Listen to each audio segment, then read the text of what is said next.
တရားဥပဒေစိုးမိုးရေးရဲ့အဓိပ္ပာယ်ဖွင့်ဆိုချက်နဲ့နိုင်ငံတော်အတွက်လိုအပ်တဲ့ဥပဒေနည်းဥပဒေ48ခုကိုဦးစားပေးပြဋ္ဌာန်းပေးနိုင်ရေးအတွက်ပြည်ထောင်စုလွှတ်တော်ဥပဒေရေးရာနဲ့အထူးကိစ္စရပ်များလေ့လာဆန်းစစ်သုံးသပ်ရေးကော်မရှင်ကစက်တင်ဘာ12ရက်မှာကျင်းပတဲ့ဒုတိယအကြိမ်ပြည်ထောင်စုလွှတ်တော်ဒုတိယပုံမှန်အစည်းအဝေးမှာပြည်ထောင်စုလွှတ်တော်ကိုရှင်းလင်းတင်ပြခဲ့ပါတယ်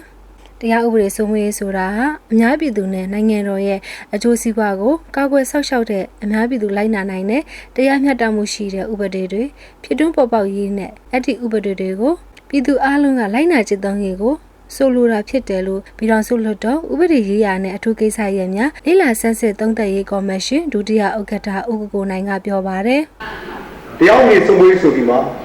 များပြည်သူနဲ့နိုင်ငံတော်၏အကျိုးစီးပွားကိုကာကွယ်ဆောက်ရှောက်သောအများပြည်သူလိုက်နာနိုင်သောတရားမျှတမှုရှိသည့်ဥပဒေများဖြစ်ထွန်းပေါ်ပေါက်ရေးနှင့်၎င်းဥပဒေများကိုပြည်သူအလုံးကလိုက်နာကျင့်သုံးရေးကိုဆိုလိုပါတယ်။ဥပဒေကိုတာဝန်ယူကောင်းတဲ့ပေါ်သူများကိုယ်တိုင်ဥပဒေနဲ့အညီလိုက်နာကျင့်သုံးပြီးပြည်သူအလုံးက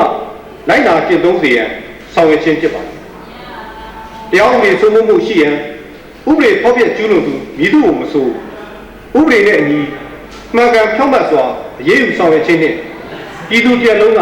ပါဝင်ပူးပေါင်းဆောင်ရွက်ခြင်းဖြစ်ပါတယ်နိုင်ငံတိုင်းအဖွဲ့အစည်းတိုင်းမှာတရားဥပဒေစိုးမိုးရေးရာမရှိမဖြစ်လိုအပ်ပြီးနိုင်ငံဖွံ့ဖြိုးတိုးတက်ရေးရရွအေးချမ်းသာယာတည်ငြိမ်ရေးနဲ့ပြည်သူများကိုယ်စိတ်နှစ်ပါးအေးချမ်းသာယာရေးတို့ဟာ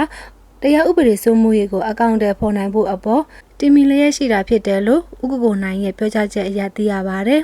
ဥပဒေတွေပြဋ္ဌာန်းပေးဖို့နဲ့ပတ်သက်ပြီးတော့လေပြည်သူ့ဗဏ္ဍာငွေစီမံခန့်ခွဲရေးဆိုင်ရာဥပဒေအစိုးရဝယ်ယူရေးဥပဒေသွင်းကုန်ပမာဏမြင့်တင်ခြင်းမှာအကာအကွယ်ပေးမှုဥပဒေဒီဇိုင်းဥပဒေကုန်အမှတ်တစိတ်ဥပဒေမူပိုင်ခွင့်ဥပဒေစတဲ့ဥပဒေ48ခုကိုဦးစားပေးပြဋ္ဌာန်းပေးနိုင်ဖို့ပြည်ထောင်စုလွှတ်တော်ကိုတင်ပြခဲ့တာဖြစ်ပါတယ်ဒီဆက်ဥပဒေတွေဟာအခက်အဆက်ရေးဆွဲပြဋ္ဌာန်းခဲ့ကြတာဖြစ်တဲ့အတွက်လက်ရှိကျင့်သုံးနေတဲ့ခေတ်စနစ်ကာလနဲ့စီလျော်မှုညီညွတ်မှုရှိမရှိလေ့လာဆန်းစစ်သုံးသပ်ပြီးရုပ်သိမ်းမှုပြည်စင်မှုအသစ်ပြဋ္ဌာန်းမှုတွေကိုဆောင်ရွက်မှသာပြုပြင်ပြောင်းလဲရေးမြန်ဆန်မှာဖြစ်တယ်လို့ဦးကိုကိုနိုင်ကပြောပါတယ်တည်ဆဲမှုတွေများပြီးခေတ်ဆက်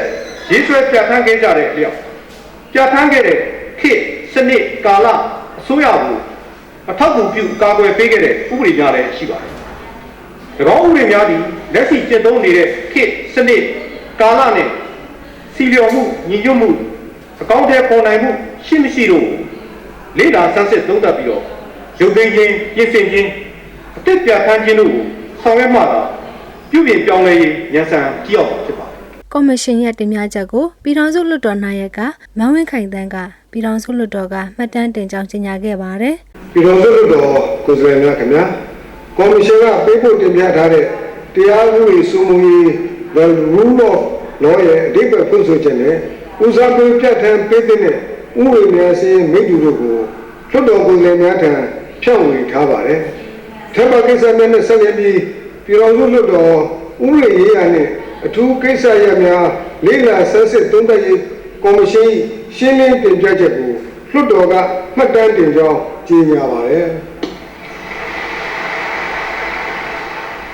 ဒုတိယအကြိမ်ပြည်ထောင်စုလွှတ်တော်ဒုတိယပုံမှန်အစည်းအဝေး12ရက်မြောက်နေ့ကိုစက်တင်ဘာ16ရက်မွန်းလယ်တနာရီခွဲမှာဆက်လက်ကျင်းပမယ်လို့သိရပါတယ်ဒီသတင်းကိုစံနနူးပြူကအကာကျော်တွန်းကပေးပို့ထားတာဖြစ်ပြီးကျမခိုင်တဲ့စင်ကတင်ဆက်ထားတာ